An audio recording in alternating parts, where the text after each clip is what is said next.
So, yun. Huwag natin kalilimutan. Isa to sa nagugurgur nga, sabi ni Miss Marlica, nagugurgur si si Sir Dado, si Pinoy survivor, no, si Sir Iking sa military. Sir Iking, shout out po, snappy salute. So yun nga, no, so ginugurgur nila, talagang ginagawa nila ng mga issue. So kasasagot naman siya, may counter affidavit siya at ito, yun nga, kasama na dito si Pastor Apollo Sikibuloy na pinakulong nila, no? Pinakulong nila talaga. So, pero sabi nga ni ng kanyang kaibigan na si dating presidente Rodrigo Roa Duterte, pumasok diyan sa Senado para may magawa tayong maganda diyan sa ating bansang Pilipinas.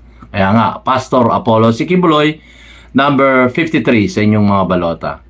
Sunod natin ang isa pang muling attorney, dati itong kalyado ni BBM, dating executive secretary, ngayon nag-resign at ngayon Team Duterte na.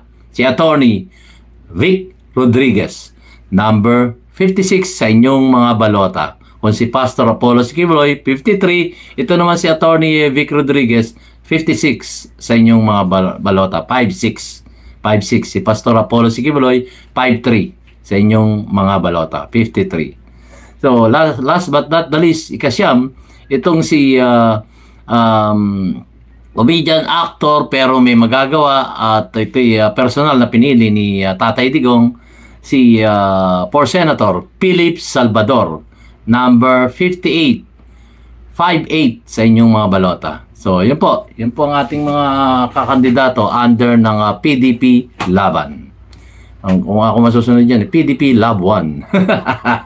Love One Another. So, PDP Laban po. Yun po yung siyam na pinili ng ating dating Pangulong Rodrigo Roa Duterte. Kagaya na sinasabi ni Sir Wasak.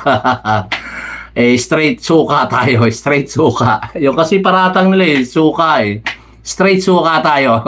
Team Duterte. Team Duterte. Salamat po.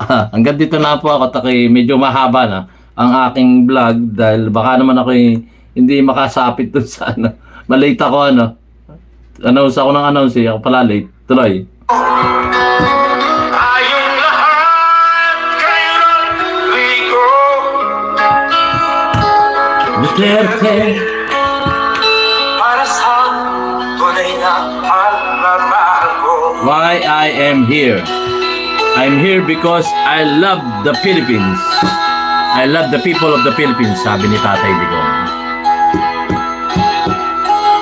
Masdan mo ang paligid, alam ang mga krimen, droga at mga... Shout out, Miss Duck. Tinatawagan kita, hindi ka sumagot, no?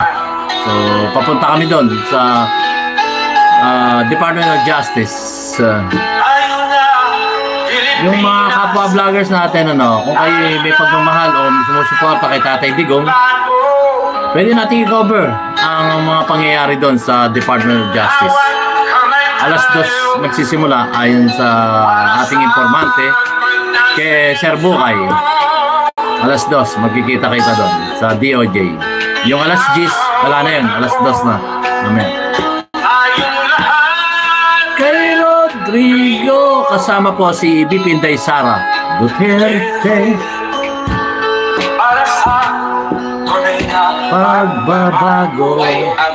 Yan. I am here because I love my country and I love the people of the Philippines. Yes, I love my country and I love the people of the Philippines.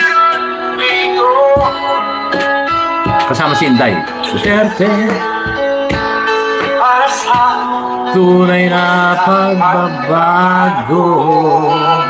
Salamat po mga kapatid, mga kababayan kong Pilipino mula Mindanao, Visayas at Luzon, at yung ating mga kapwa Pilipino sa iba't ibang parte ng ating daigdig. Salamat po. Maraming salamat po. Laging sinasabi ni DIY KKB Informative, keep safe, God bless, and you have a great day. Maraming